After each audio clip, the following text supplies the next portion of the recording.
Can the Orville beat Star Trek Discovery? Let's find out. Hello and welcome back with another exciting episode of TREKKERPRISE. As I promised in the last Star Trek Discovery trailer breakdown slash reaction slash video, today I'm going to talk about the Orville, the Seth MacFarlane Star Trek spin-off series, and I'm going to explain why I'm looking forward to that even more than I'm looking forward to Star Trek Discovery. So after the trailer of the Star Trek Discovery, I got a little disheartened because I didn't really felt like, okay, this is the Star Trek that I can imagine being 10 years before the original series. Obviously we have to understand, okay, the times is changing and we have to give it a chance, and there might be an explanation in the series why it looks like that, why they are like that. So quite high likely, but we have to give it a chance. Although the other big thing is Orville, that the trailer came out before Star Trek Discovery, and the Orville just looks amazing, honestly. Basically, Orville is Galaxy Quest meets Star Trek meets Family Guy. Okay, I have to admit, I never watched Family Guy, but I'm familiar with Seth MacFarlane and his work from Family Guy, and I really like actually the part from Family Guy when he plays Stewie, and he always represents sort of the classic British actor, and he tried to talk like you know, he's a lecturer or something, and he also has a big affection for Star Trek, and it was just it's just a really good show in terms of, you know, representing Star Trek in a funny way. And obviously Galaxy Quest as well, because after watching the trailer I thought, okay, this is actually Galaxy Quest, the spin-off for Galaxy Quest. When I first watched Galaxy Quest, I fall in love with the movie. Obviously that's a kind of old movie, gonna be like it's like 18 years old, and it had a charm. It was a Star Trek spoof, a Star Trek let's say parody in its sense, and it was just an absolute delight to watch. And actually you could have related to the characters, and you could have seen, okay, who's the captain, and it was based on the original series. It was so obvious. I think Orville tried to do the same thing, delivering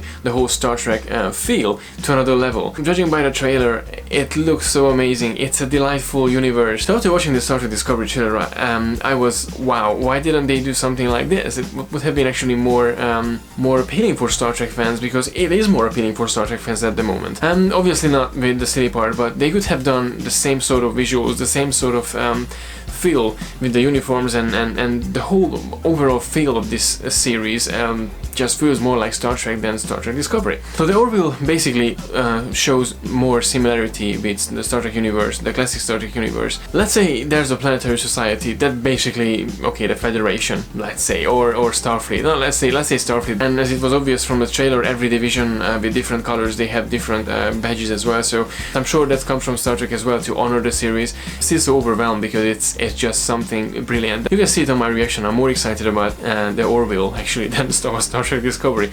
And I know at one point it's a bit bad because I should be excited about Discovery, not about Orville, but hey, the ship kind of looks like the Andromeda from the Roddenberry Andromeda series, and it looks like kind of the Protector from Galaxy Quest. So it's like a really good mashup of Star Trek, Andromeda, and Galaxy Quest. In this series we have a diverse crew too.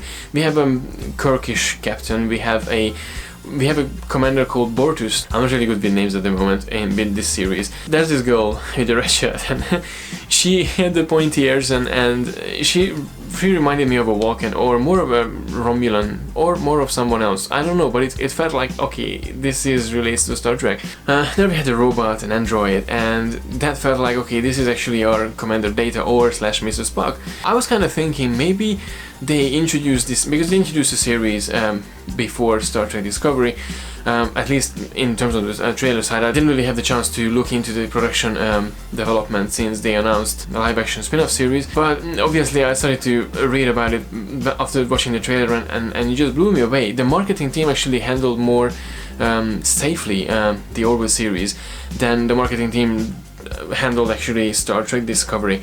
They didn't go with you know, big cast announcement or something, so they just had this beautiful trailer that looks so amazing, and it's already more exciting than watching Star Trek Discovery. As I noticed, the two series will actually air in the same time, so in fall, in autumn. So I think this is definitely will be a competition between the two series. And while you have Star Trek Discovery in a sort of a different feel, a different series, with a more darker and more grittier story and a more grittier look, you have this light-hearted, more fun, and more of a, like as I said, Galaxy Quest meets Star Trek meets Family Guy. I don't know if any of you noticed actually, but Penny Gerald Johnson, who played Cassidy Yates in Star Trek Deep Space Nine. She will be in this series as a main character. She will be the ship doctor. She will be the doctor in the Orville. Actually, I'm really looking forward to see her again. I really loved her in DS9, and she became the part of the Star Trek family, the Star Trek franchise. And wow, I'm really looking forward to see her again in the Orville. There was a couple of other person actually who contributed to the series. Jonathan Frakes posted a picture recently on So I Guess Where Am I? He always does that on Twitter, and actually he was in the set of the Orville, so he has some contribution as well to the series. At the moment I have no idea what sort of contribution he has, and even Brandon Braga, who used to work in Star Trek, specifically Star Trek Voyager, he has some mini shows as well for the series. So it really feels like the Orville is the reaction and the comeback for Star Trek Discovery. And obviously I was looking at the beginning, can Orville beat Star Trek Discovery? Well, judging by the trailers, I have to say it could, because as I said, I'm more hyped as a hardcore fan. I'm more hyped actually about the Orville series than I'm hyped about Star Trek Discovery, although it might change in the end. I mean, but honestly, the crew looks so fine, they look fun as well to watch. There's this personal touch as well, but the visuals, that station, and the overall feel of the Orville series, it looks actually much like a Star Trek spin-off series. And who cares if it's a bit like funnier? I mean, Galaxy Quest was a really enjoyable movie, and it attracted a lot of people, Star Trek fans and not Star Trek fans, and it's still something that everyone really loves, because it's like a childish representation of something that we love, and we just have enjoyment with it. And at the end of the day, that's what is matter. Obviously we have lots of fun episodes in Star Trek, whichever the series you like. So and having an entire series, seeing it, okay, they will have conflicts, they will have some adventures, and they eventually will become something unique. I mean, in terms of unique, it will be definitely, you will be able to feel it's Galaxy Quest meets Star Trek meets Family Guy, but it's just a really delightful, entertaining sci-fi comedy series. And at the moment, as I said multiple times, I'm really looking forward to watch it. That franchise just stole my heart at the moment, so I'm really excited about it, and really excited to actually find out more about the whole series. I almost forgot to mention the supposed villains. We saw these sort of creatures in the trailer, and my first thought, okay, this actually looks like Krall. So this might be actually an initial from Star Trek Beyond, and someone liked Krall. And Krall, as I know, so far wasn't really the most liked villain.